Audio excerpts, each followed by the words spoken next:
Good morning, Tom. Yeah, hey, how you doing? All right, thank you. Thanks very much for doing this again.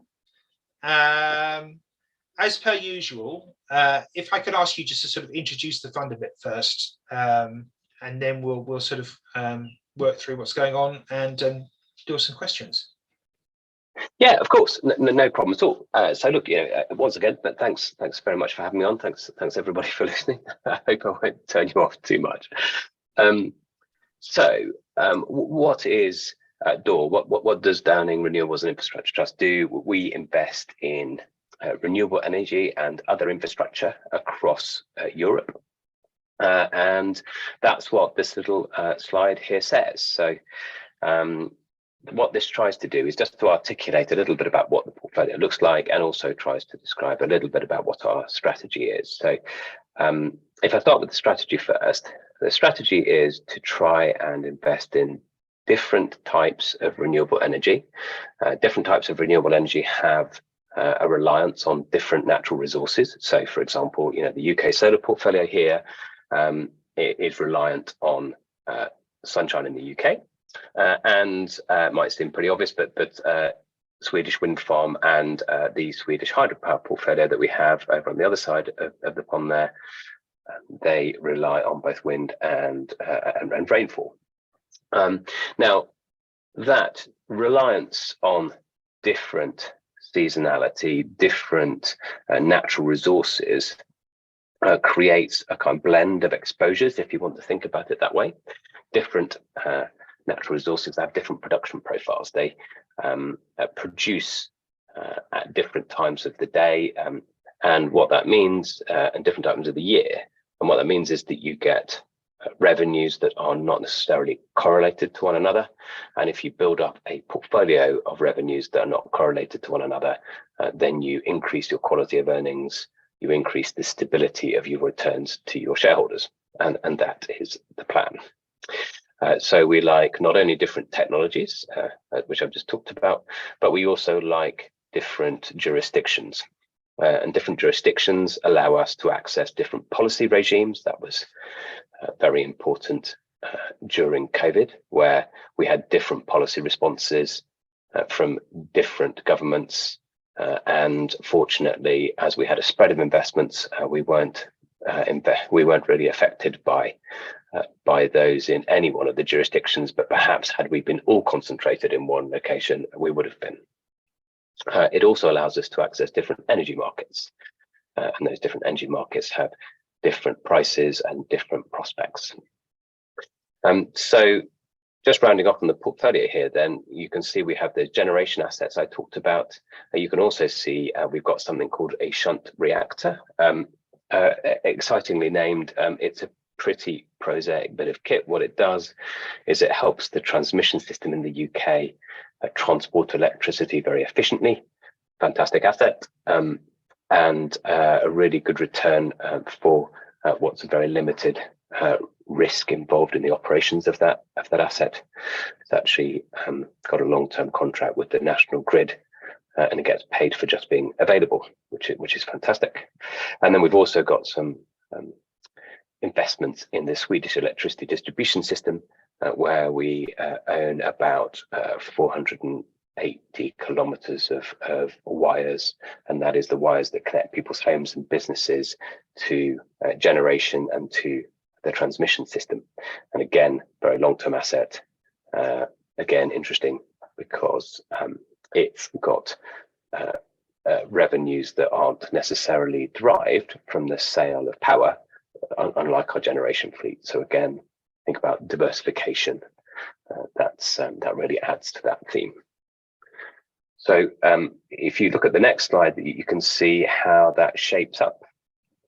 So we are one of the few investment trusts in our sector that started off with an idea of creating a diversified portfolio by technology and geography from the beginning, and that really shows through in all of these different charts we've got here. You've got this good spread of generation by technology, you've got a good spread of exposure by power markets, and we are a nice spread there by by geography as well, and we're looking to continue to increase that exposure to different geographies. And if you look at that next slide, what we keep going, Jeff. There you go. What you can see is kind of how we think about life, how we think about diversification. So if you think about what I was saying about that different type of generation profile, and therefore different revenues throughout the year, that's that bottom graph there on the left hand side. And what you can see is the orange, which is solar, has a completely different profile to everything else. And that's months of the year on the bottom, that's percentage of annual generation on the left hand side there. And what you're trying to do is you're trying to get that sort of solid black line there to be as flat as possible, and that's a balanced portfolio. When you look at the top there, the other benefit of investing in this area, and we have a lot in common with others here, is that you get long-term fixed revenues. This looks at the next 10 years or so, and what you can see there is pretty consistently you've got that sort of 40-45% of revenues are fixed and inflation linked. Some of them are from energy generation, some of them are from the grid assets which don't generate electricity, and then you've also got a little slope there on the lighter color there, which means that actually in 2023 and 2024 we're about 70% or so fixed revenues, so we know what we're getting per unit of energy or per unit of availability, and then that tails down to 40%, and that's our sort of near-term hedging program, and we do that on a rolling basis. So conclusions here are that we do know where a great deal of our revenue is coming from for the next 10 years or so. And that probably leads us to sort of how we've been doing. So we've got this strategy of diversification. We've been going since December 2020. How have things gone with the investment trust? Well, we've delivered about a 30% total return and that's a NAV total return there since we started. And we have gradually paid and increased our dividends as we've done so. Looking forward, we think that the dividend cover in particular looks healthy. So we have around about a 1.4 times average over the next 3 years. We think that's our estimations of that in the future. And so we think we're very, very well placed to continue to deliver the dividend and continue to deliver that NAV growth. And it's actually that next little bit, that NAV growth, that is what is really exciting us at Downing at the moment. So we talked about this strategy of having different investments in different assets, and what's coming out of that strategy is opportunity. I wanted to spend a little bit of time just explaining just how much of an opportunity we think there is just within the existing portfolio. So now, for these purposes, I'll focus on one part of the portfolio, and that is the hydropower portfolio. So this is a sort of potted history of what we've done. In short, there's a lot of activity. What we've done is we bought 8 hydropower plants to start with. We created a platform, a company that was capable of operating them effectively, was capable of growing, and was capable of operating these small hydropower plants in a way that was different from how they've been operated before. And in short, these hydropower assets are quite old. Typically they're sort of 60 to 80 years old. They've been operated in a sort of very traditional way before we've acquired them. And what we're doing is we are modernizing these plants. We're introducing different systems, different processes. We're bringing them up to the digital age. And what that does is it means we can avail ourselves of opportunities in the market, and that means we can increase the value of these assets. We can increase how much money they make from selling their electricity, and we can increase their effectiveness. So this is all very good, but what does it mean when we think about pounds and pence? And that's what the next slide shows. So at the moment, what we have is we have our hydropower portfolio, and we hold those at an 8% discount rate. So that means that we're projecting that they will produce an 8% return per annum. The hydropower portfolio is roughly about half of the NAV of DOR, so that's about 110 million or so. When we buy hydropower plants, we are now adding them to a portfolio that's of considerable scale. We've grown the portfolio from 8 to 28 hydropower plants. Once you get to that scale, you start to get efficiencies. You start to get efficiencies of costs. So it costs you less to insure each individual plant. It costs you less to operate each individual plant. It costs you less to borrow, to take a mortgage out against those each individual plant, because you've got a bigger portfolio and there's less risk associated with any individual plant. And that 35 to 195 basis points on that first bit there, that is the bit reflecting actual value that we've created in the portfolio to date. So each acquisition that we've made, we've realized between 35 and 195 basis points of value. To give you an idea, if we were to replicate this on the whole portfolio, 100 basis points on the portfolio is worth about 13 million pounds. So we're shooting here for quite a lot of value relative to what we're holding the portfolio at the moment.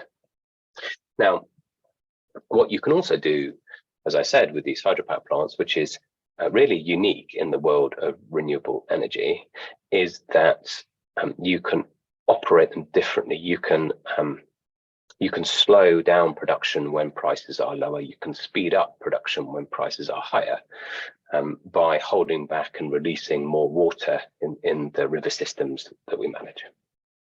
What you can also do is, with some software and some hardware upgrades, you can access the frequency markets. Now, frequency markets are just emerging in Sweden. Sweden's a few years behind the UK, and the other types of assets that will be able to access the frequency markets are batteries. But what we've discovered is that with a bit of elbow grease and a bit of kit that's taken about 6 months to arrive, and a lot of software engineering and new operating systems, we can compete with batteries in the Swedish frequency markets with our existing hydropower portfolios. So that is accessing quite lucrative revenues that were never in our investment case.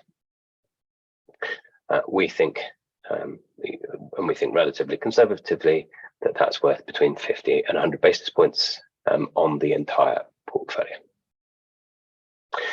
And then lastly, but certainly not least, the hydropower plants own the land upon which they're situated. And so we actually have 28 hydropower plants in Sweden. So we have 28 quite large plots of land. On those land, there are buildings, there are substations, there are grid connections, there's all sorts.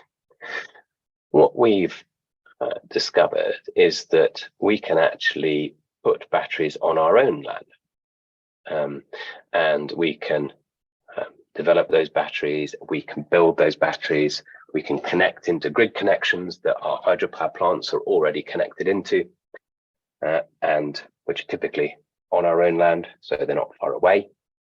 And that is very valuable to the fund, and there's a few reasons why. So on the next slide, I think what we talked about here, this was just about the frequency markets and the steps. So we were just talking about how This is already underway, so this isn't a theoretical exercise about accessing the frequency markets. I think we now have 3 plants where we've installed the hardware, and we're now going through software testing and registering with the relevant authorities to be able to access and participate in those markets. On the slide after that, then we talk about the batteries, and in particular, on the right-hand side there, it's not a pretty picture, but what that is a substation, and in the background, the red brick building is the powerhouse, is where the hydropower plant is located. So the point of showing you that picture was just to show you how close the grid connections are, and the closer the grid connection is, the cheaper it is to connect to it. It also tries to make a few points here. So to the extent that we are not buying these projects from developers, we don't have to pay a developer fee. To the extent that we are connecting into grid connections that are close to our hydropower plants or on our land, the capital costs of that are cheaper. And of course, typically, you pay a landlord 5 to 10% of your revenues each year. If you are the landlord, then you're not paying that to anyone else. So these batteries should be cheaper for us to run. They should be cheaper for us to put in. We should be quite competitive in that market. And as also, we should be faster to build and connect them. And we're really quite excited about that. So that was really talking about that opportunity, both to increase the revenues of the business and also to increase the value of the business. I think that was really pretty much what we had to talk about. This was just really about some updates about what we've been up to over the past 3 to 6 months. You know, we've continued to buy more hydropower plants, continue to increase the opportunity that I've talked about. Excuse me. And we've also bought some solar assets in the UK as well. Great. I think, James, that was pretty much it for me. I was wondering whether... Yeah, we've got lots of questions. So good. So the observation here is that you tended to buy things that are sort of already existing rather than fund construction stuff.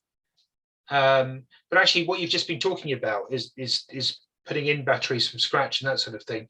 What do you think the exposure to sort of, if you call those construction assets, what would the exposure to construction assets be, do you think, in the portfolio? I think it would be pretty measured, right? So if you look back at the history of our construction of the portfolio, and construction, by construction I mean the sort of acquisition of different portfolios. We haven't had to take construction risk to get the kind of returns that we've been getting. So we've been sort of very fortunate in that regard. We have an ability to take up to 30% of the NAV, sorry, the gross asset value, I beg your pardon, of the fund as construction exposure. I think over the next year or two, I don't think we'll quite get to those levels necessarily, but I think something in the kind of 15-20% feels quite healthy here, and enables us to really make a difference with the adding in those different revenue streams and different higher returning assets into the portfolio without affecting too much the risk that you're taking on, the risk of the overall portfolio. If we think about this bit first, the sort of frequency regulation market, what's the sort of capital outlay to do one of these? Well, that's the amazing thing. It's under 10,000 euros per plant. Okay. So it's not so much the cost of it. The payback period is a few weeks. It's actually just having the hardware, which is which we ordered at the turn of the year and arrived in August. So you've got supply chain constraints, and then also the know-how to install it, to make software upgrades and changes to the operating systems of the hydropower plants to accommodate it, and then to have that talk to your weather forecasting system, which tells you how much rainfall you might have in the rivers, or how much water you might have in reservoirs, and then your market facing system, which is giving you live feed on where pricing is, and whether you might want to accelerate your your production, reduce your production, or in this case where you're accessing the frequency, it's actually just getting signals from the market that that you can respond to within the mandated times, because the thing about frequency is you have to respond very quickly to signals from the grid to help them regulate frequency on the system. And what's the difference between what you can do with the hydro and what you can do with the batteries in terms of the frequency stuff? It's essentially around speed of response. So batteries can respond much faster. So you can participate in all of the frequency markets, if you like, with the battery, whereas perhaps with the hydro, you can only participate in some of those markets. Okay, fair enough.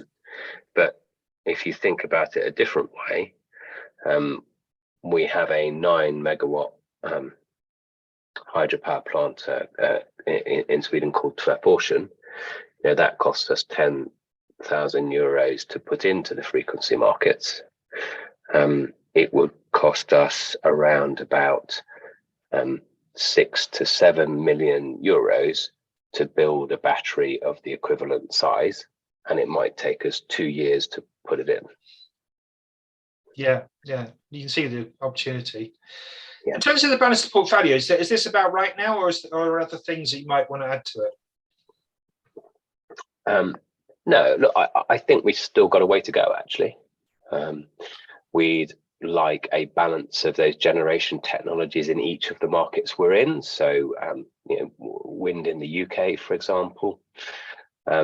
We would like different geographies. At the moment, we are just UK, Sweden.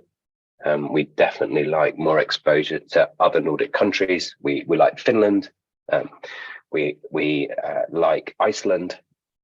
We like Southern Ireland. Although we've got some exposure to Northern Ireland, and we of course have a capability to do other Northern European jurisdictions as well. So, in time, I'm sure we will see investments in Benelux, in Germany, maybe France. So there's a long way to go, I think, for the portfolio.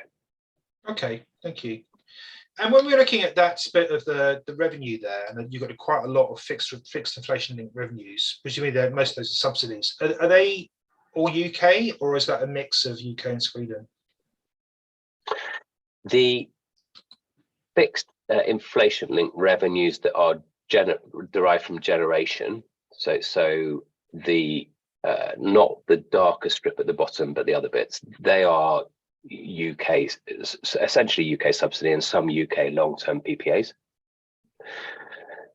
The darker strip at the bottom is partially the UK asset, the shunt reactor, and partially the Swedish electricity distribution grid.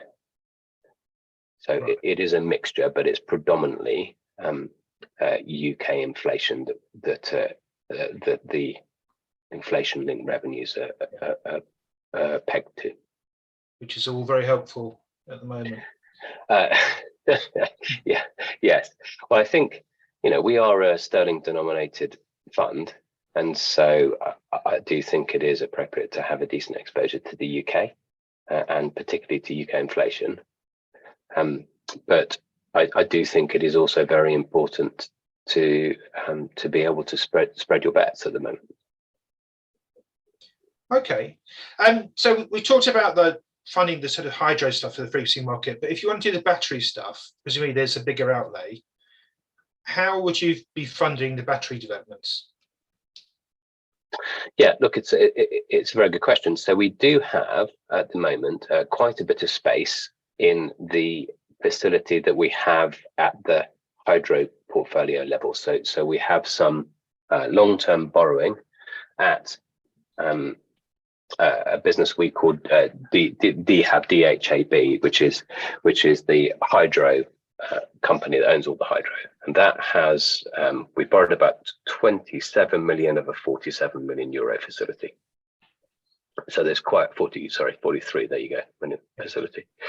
So we have quite a bit of space under that facility where we can draw down to fund both more hydro acquisitions and also the installation of some batteries. So that's the first place.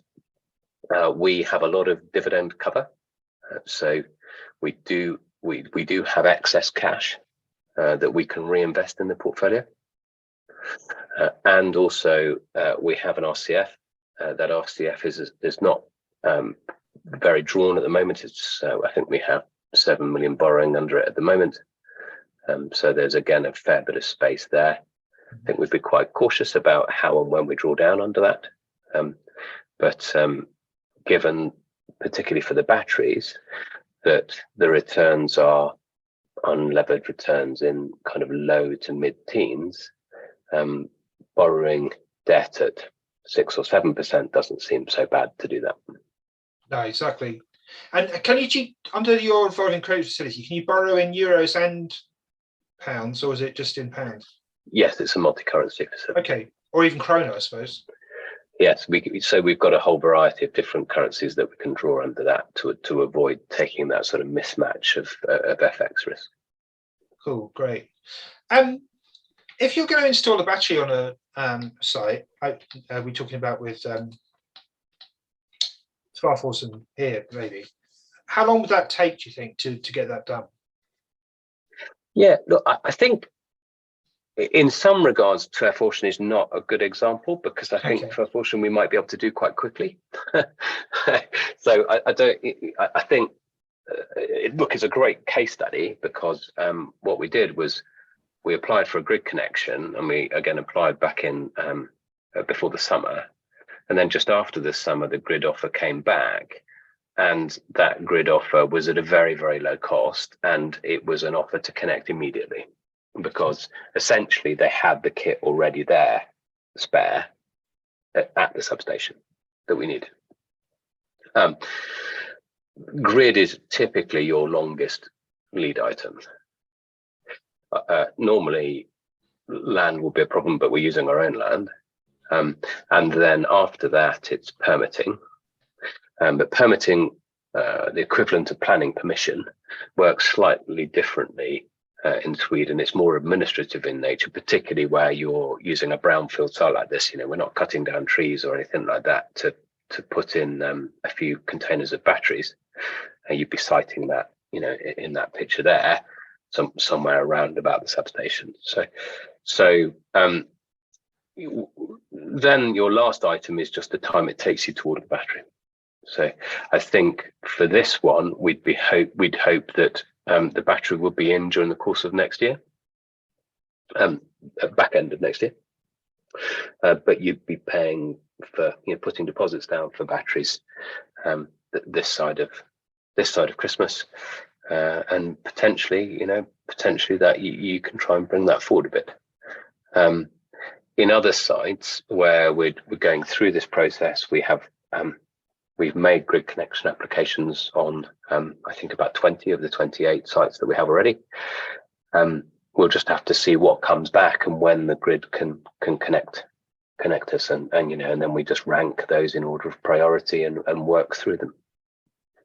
Great. Okay, it's going to be quite a big portfolio by the time you've done. I mean, yes, and it doesn't mean, to be clear, it doesn't mean that we need. We would love to increase the size of Door and do that battery portfolio, and also then repeat all of this, rinse and repeat by buying more hydropower sites, increasing the number of sites, and just doing all of this all over again. It's a very, very powerful, I think, proposition, and one that I struggle to find elsewhere. I think that if we are still trading at a discount in a few months, then we'll cut our cloth accordingly, and we will just pursue the most prospective sites, the ones that we think are the very, very best, and we'll try and show to our investors that there's real value in our stock, and hopefully people will see that. People will buy the shares and get the shares closer to that to our NAV. Where we'll be able to think about issuing more and spending more to pursue this. I mean, I said cash constraint is the thing, isn't it? I mean, if somebody handed you £200 million today of fresh equity, where would you deploy it? Would it be mostly in Sweden, or you talked about this already? I suppose it'd be on your new target countries as well. Yeah, look, I think this program, this strategy of buying these power plants on already attractive multiples, putting our team to work, and it's all our in-house guys that are doing this. We've got 60 people internally, and about 10 or 12 people are solely focused on this portfolio and making this initiative happen. That is the benchmark, right? So when we look at other things, there has to be really good reasons why we wouldn't go and try and deliver people 10, 12% returns out of this strategy. Now, they may be because we want to diversify away from certain risks, certain countries, that there'd be very, very good reasons. But I think you always come back to where can we drive best value for our shareholders. Fair enough. There's a couple of questions about the hydro portfolio. So as you're picking up these assets, is there anybody competing against you? What's stopping the big players in Sweden competing against you in this sort of thing? Well, what's really interesting is the big players in Sweden are the people that we're buying them from. So when we bought our initial portfolio of 8 plants, we bought them from a business called Fortum, which is a very, very large utility, very big owner of hydropower.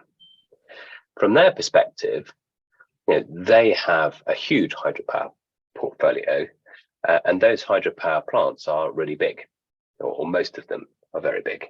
And so they might have 80, 90, 95% of their production concentrated in a small number of large plants. So for them as a business, that makes sense to focus all of their efforts on those larger plants. And what it means is that a large portfolio of small hydropower plants, which only represents perhaps 5% of production for them, is a bit of a distraction.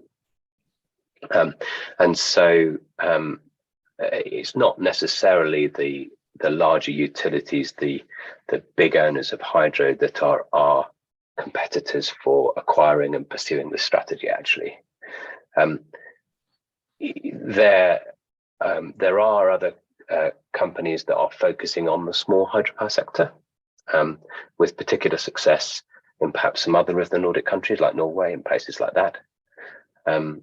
So I think at the moment it's quite a competitive market, but I think because of the nature of the assets that we're going after, i.e. smaller hydropower plants, because of the work involved in modernizing them, bringing them up to modern environmental standards, bringing them up to modern digital standards, and the work involved in then the complexity involved in operating them, I think that it is less competitive than other sectors and other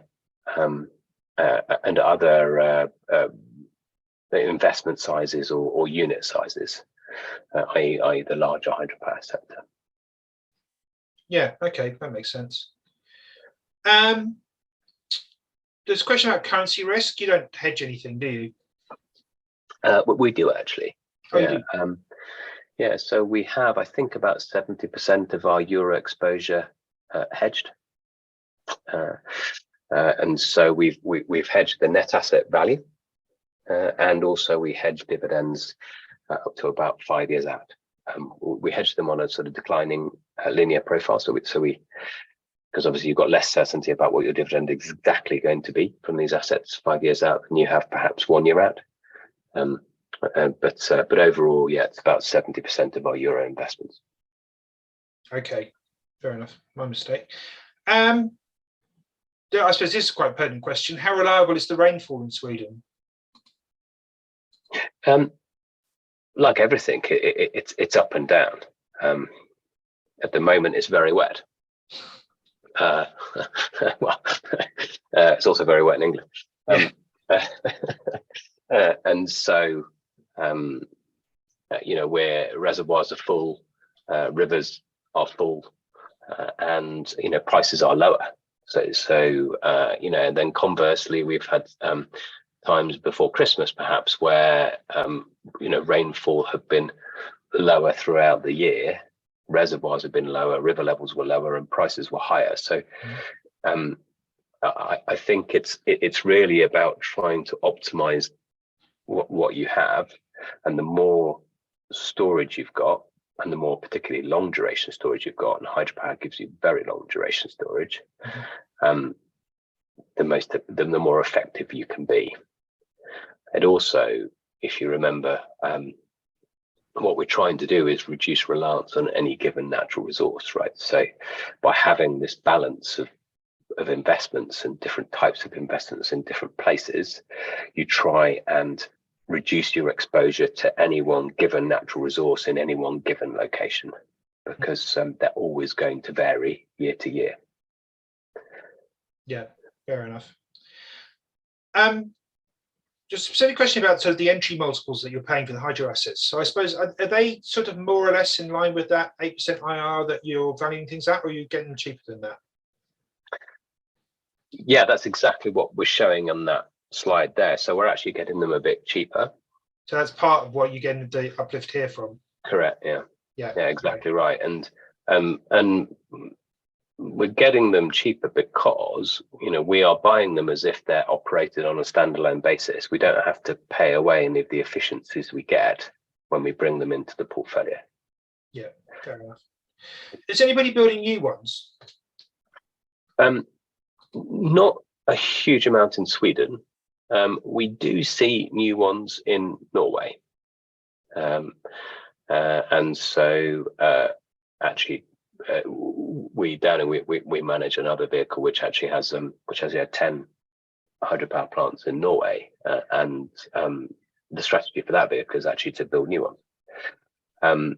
But we don't see that so much in Sweden. We do occasionally see plants which are comprehensively refurbished, and so that often you get a level of work that might be close to a complete rebuild, but it's typically on an old existing site as opposed to a new one, because most of the resource and the good places to site hydropower plants have been taken.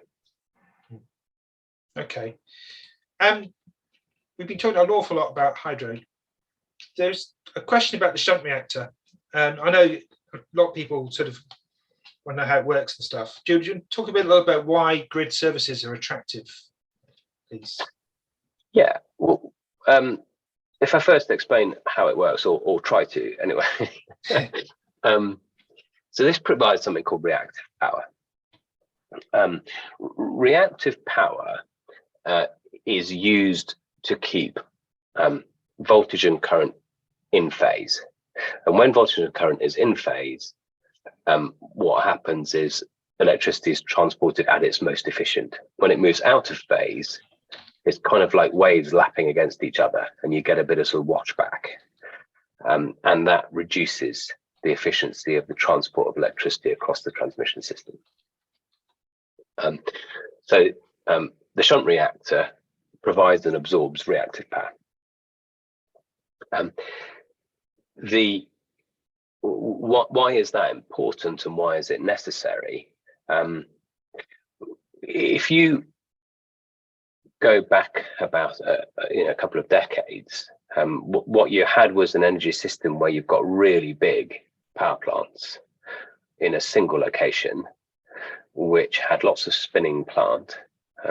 So turbines that literally rotated, and that rotating action helped regulate frequency and help maintain voltage on the transmission system. So there were actually bits of kit located in these power plants which used the effects of that rotating machinery to help regulate voltage and current, in this case, on the system. As those are disappearing and as we're replacing them with bits of kit that are A, spread out all over the system, and B, not rotating, you need a new breed of infrastructure that replaces the bits of kit that have been decommissioned along with the large plants. And so this asset was actually a particular program that was undertaken by the National Grid itself, called a Pathfinder program, where it's experimenting with different bits of kit. This bit of kit has been around for 40 years, and it's experimenting with them providing specific services in specific locations. The thing about reactive power is that it's very, very location specific, so its effectiveness drops off when you get more than about sort of 3 miles away from where it's sited. So very, very location specific. And the National Grid identified a particular problem with the Mersey area, and so it commissioned a particular program for a particular location and provided an incentive for people to bid, which is offered a long-term contract to build that site and make it available. And that is the asset that we've purchased.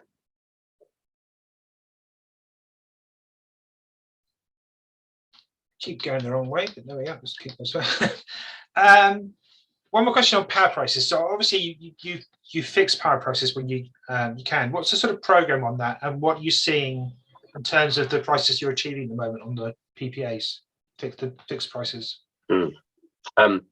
So we have a rolling program. In Sweden, we hedge up to 5 years out. In the UK, it's up to 3 years out. Again, we have a linear declining profile for that. So more in the earlier years, less in the later years. And as we roll forward each quarter, each semi-annual period, some of these hedges fall off and we layer on more. So what we effectively get is just a continual adjusting of those prices over time.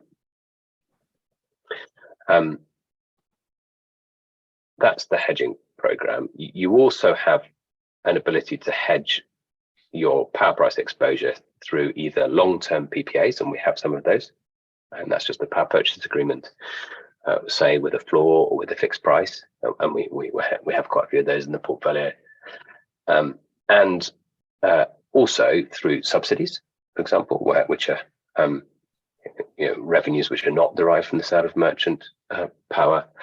And also just buying assets that don't have an A, which is where those grid assets are really interesting. So our hedging program and the way we think about our power price exposure is a function of all of those things. Okay. We are running out of time. There's still lots more stuff we could talk about. I think actually just finish up on the yield, if you don't mind. So you've got quite good coverage on the dividend, but obviously quite a lot you can do with the surplus cash, as we talked about here. What do you think the sort of dividend policy is going to be going forward? What's the sort of plan for that? Look, it's going to be progressive. That's what we've promised. It will certainly be so. I think if you look at where that cover is, as you pointed out, that our estimations of that cover are healthy, and also we are, if you think about what we're doing with the hydro in particular, around that near-term piece where we're investing at very little cost to access quite considerable additional revenues, I think that there'll be more yield over the course of the next year or two. So I think we're in a pretty good position actually to start looking at what next year's dividend will be and how progressive that will be. Great, thanks very much indeed, Tom. That's all very encouraging. So I think we're going to write a note and we'll get that out soon, so we'll cover most of these points, I hope. But thank you for your time today, and then we'll get you back on in a year or so and see how it's been going. Yeah, well, thanks ever so much. Thank you also to all of your listeners. I hope it wasn't too dull. Yeah, look forward to trying to come back and see if look back and see if what we said we'd do we actually managed to. It'd be quite a good exercise, I think. So Great, thank you very much. Thank you. So we will be back next week talking to Pantheon Infrastructure, and then the week after that we've got Vietnam Holding. We've still got a gap in the schedule there on the 10th of November, but we are hopeful we've got somebody lined up for that. And then I say we could be through all the way through to the end of the year, I think. So thanks very much for your time today. Have a good weekend, and I shall see you next week.